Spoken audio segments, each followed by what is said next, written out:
We're still talking about basically about Onyenachia, and that brings me to the point. You know what I find fascinating is that I'm not as old as him, obviously, but there are some things he says that I know he's been around for such a long time, and he knows these things because he has lived life.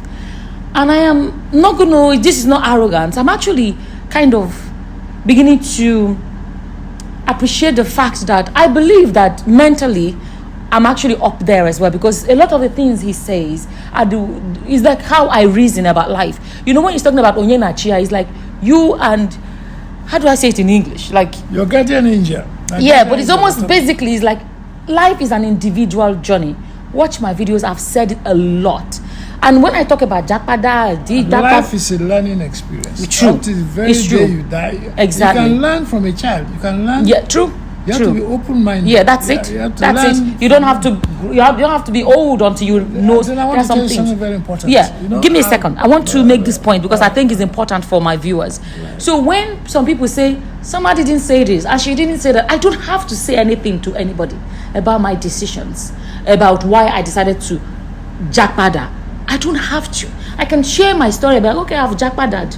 Or that is my choice. I owe nobody an explanation for that choice.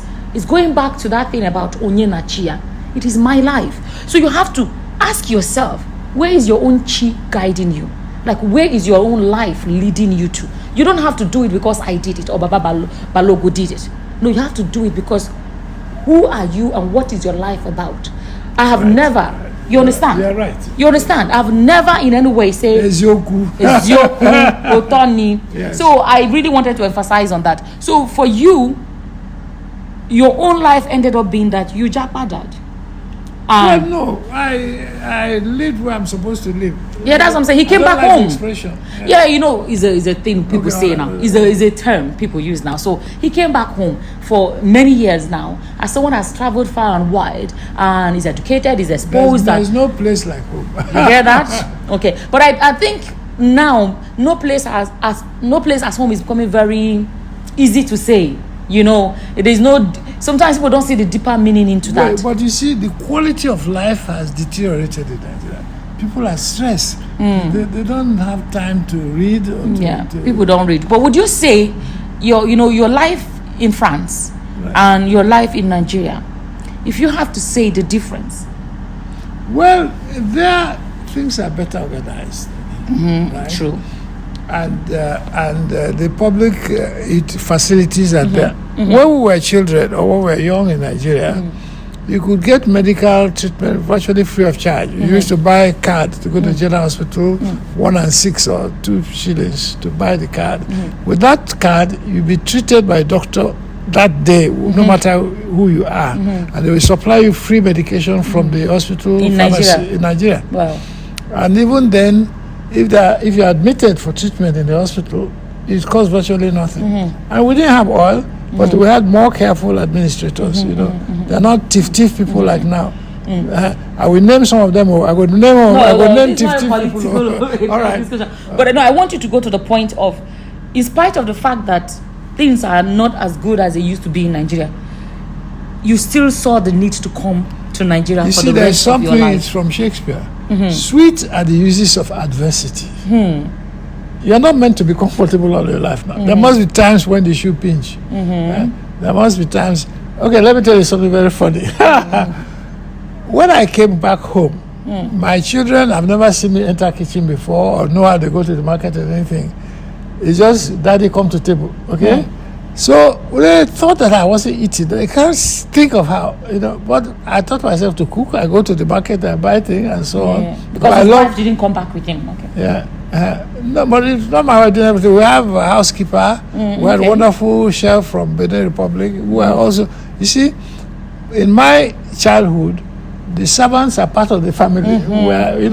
They're with us 15 years. With the children of the servant. Is like a brother or sister. We're all grown together. You understand? Now, in the day of today, people don't have time. They don't enjoy life. They don't enjoy life at all. They are gone from early morning because of the traffic. Okay, look at the average Nigerian now. Maybe listen. I don't know if people know Lagos. Maybe listen to Kokomaiko. He has to wake up at 4 o'clock in the morning to start coming to Lagos. Most of the time he trek because there is no bus service, you know.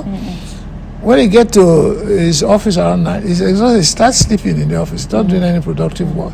The night the same. One day, I was on Echo Bridge, and I saw many people trekking. I thought maybe there is a demonstration or something. I was asking, these people have no means of going to workplace except to trek. So they trek from Victoria Island to Kukumaiko. Wow. And back. Now, nobody to help, nobody cares. You see, that's where I fault the government people.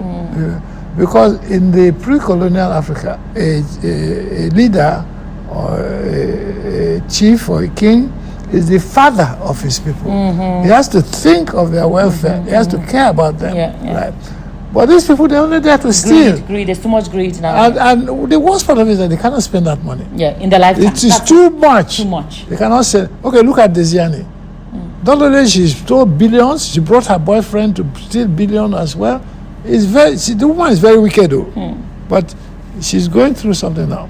In fact, at one time she paid some crooked journalist to be publishing picture of her to say that she has cancer, that we should put her. Okay. But no. That thief woman, if they bring her to Nigeria, she should make it. Is always going to politics because he's very angry about. No. Because I'm not going into politics. I'm talking about life. I know. I'm talking about how we live in Nigeria. But what I'm still going back to is the fact do you know? that. Okay. Do you know? Wait. Let me tell you something now. I'm ill physically. I won't say a particular discomfort I have. You've told me, but you don't have to say it. Okay, no. But when I went to the hospital and they said they want to operate on me, they said 2 million naira. I said, I'm already on the way out of life. If there is 2 million naira to be spent, give it to children to go to school, to go to scholarship. You told me that. But if you don't have like 50,000 naira cash now, you can't go and see a doctor because when you get to the private doctor, you have to pay registration, you have to pay consultancy fee, and not be I alone, the doctor will take look at you. He must give you tests and so on, another 10,000, 20,000. So if you don't have 50,000 or 60,000 cash, you don't go there. That dog will chase you from that place. And now, the worst part of it is that even those of us in the middle classes, when we're sick, you have to go to the pharmacy, which is wrong. Then the pharmacy become a doctor, become prescribing to you. So I don't even go there. When I'm sick, I just stay in my house and lie on the bed. Because the body has its own regenerative power. Remember your biology. All this white blood cell and so on. You know, at the time when I was living in Benin Republic, I had no money at all. You know, you can follow hard times, okay? And I was too proud to go and ask anybody or beg or borrow. So I was in that house where I was living for 3 months and no chop, only water I'm drinking. And I realized that in fact we don't need to eat every day because I don't belong to any religion, so I didn't do no fasting and so on. And after a while, you're not hungry again, you know. But you have to be careful to drink water, and then you have to be able to come out at certain times of the day, let the sun beat you, like early in the morning or afternoon. Then you have to breathe oxygen, you know. You have to take exercise. But then you have to slow down because you can't do things in a hurry again, you know. And then the body takes care of itself. You see, when I was sick at one time, I said to my other self, say, if you want to die, die. I can't have time for you. No. But you see, because you are in dialogue with yourself, you know. So if I know chop what is until I was sick? If you like to die. What is the? You know? Okay, I've written my will, so that's why I can say confidently anybody wants to shoot me. Because anybody will kill me now is helping me.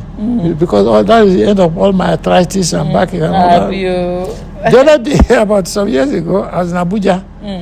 So one Mopol man, he was drunk. Come carry gun and pointing at me. I said, thank God you're the person I've been looking for. Shoot, come. The man ran away, say, where? I said, I beg, come. But anyways, so basically the thing is, you know, you came back, your chi led you back home. And everybody has a role to play in the society. Some people have to come back to become farmers. Some people have to come back to build industries, you know. Now, in a country without electricity, without water, every Nigerian, you know, has to build his own house. without any input from government. He has to put borehole to get water. He has to buy generator. You know, his children, he has to pay huge school fees to send his children to school. Now a single child in secondary school, 1 million. Not even boarding school. So they are trying to create this division between have and have-nots, but they are suffering. They are suffering because if you live in that, it's a ghetto, like in Victoria Island. They build houses that are like sardine box. There's no ventilation. You cannot open the window. You know, and if electricity fail, you don't die because no breeze is blowing. The ceiling is not high. The British knew how to build. We knew how that you have to use clay and mud to build so it is cool and so on. You know, and you have to have space in your house. You have to be able to sit in a courtyard. Yeah, that's true. And what is life if you can't be comfortable, you know? And then they are running after money. Money to do what? You see now, okay, I've seen some men. You know, one time I used to frequent NTA. I had a very dear friend, I'll tell you about him. Jibo Yusuf is gone, unfortunately. The better ones go fast. Oh, that reminds me.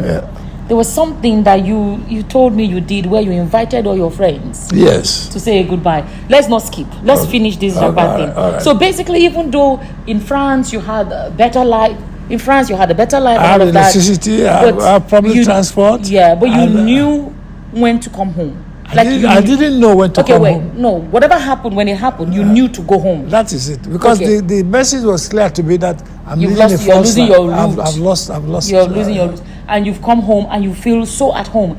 You know, to the point that even he said that he's not interested in visiting any foreign country, like even visit the they are sending me air ticket with business class and something. I don't go. People invite him to come and speak here or wherever. He's like, he doesn't want to go. He doesn't mind going to African countries nearby, but he wants to be close to home.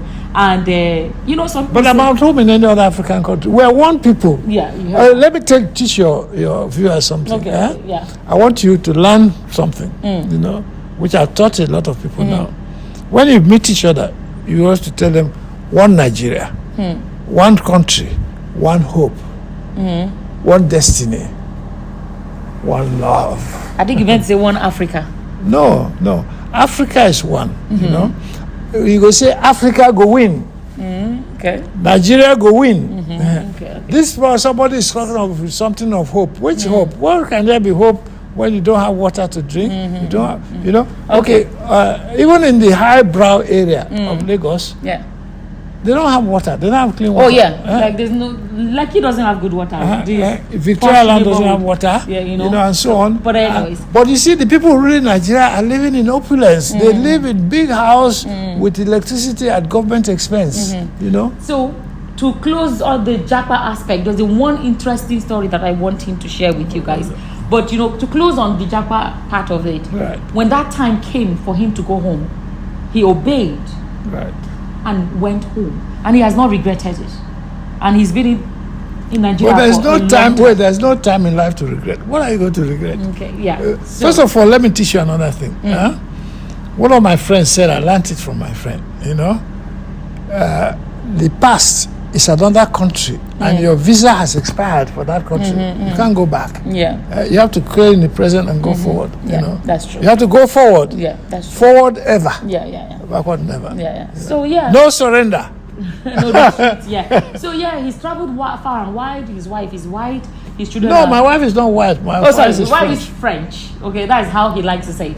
But it was his wife. You see, I was brought up never to consider the religion or the race or tribe of people. Okay. You are dealing with a human being. I want to know that human being. I don't care whether it's a race Igbo or something. Okay, so like I said, his wife is French. His children are living abroad, and he has no interest. He has no interest at all in being outside the country anymore. He wants to stay here because he feels home here, and this is where he wants to spend the rest of his life. So I believe. Let me tell you guys. Let me say this. Nobody is telling anybody go back to Nigeria. When your time comes, I believe that you know what I mean. I'm one of those that always. A lot of you have watched my videos, and then I visit. Sorry. Well, there's something I have to tell you. Let me end this part because I really want this part. So I visited Nigeria for the first time. A lot of you know in 14 years, I didn't come. I visited for the first time, and I experienced and saw Nigeria that I didn't see on social media or the news. And my personal experience, somebody else's experience may be different. And when I find someone like him that has, like I use the word Japa-da, although he's not a fan of that word, it makes sense to me about, how I feel about life. Where do I want to be? I am where I want to be right now. So let me really round up on that, right? Okay. And just wait, it's so important. Yeah. I'm going to give a gift to my brothers and sisters in Nigeria, to my children, because not only the Peking where I'm born for Bele is my Peking.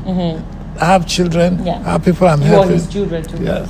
Now I'm going to make a gift. Okay. I made a documentary about Nigeria. I call it Nigeria Magic of a Land. I made it 20 years. I've never shown it in Nigeria because really? No, there's no scope. There are no cinema houses. All this story about Nollywood making money is a myth. It's rubbish. There's no money in this Nollywood. So you're going to post it on YouTube? No. No, YouTube is not good. I'm going to give a copy of this documentary to all the major television stations in Nigeria for people to watch free.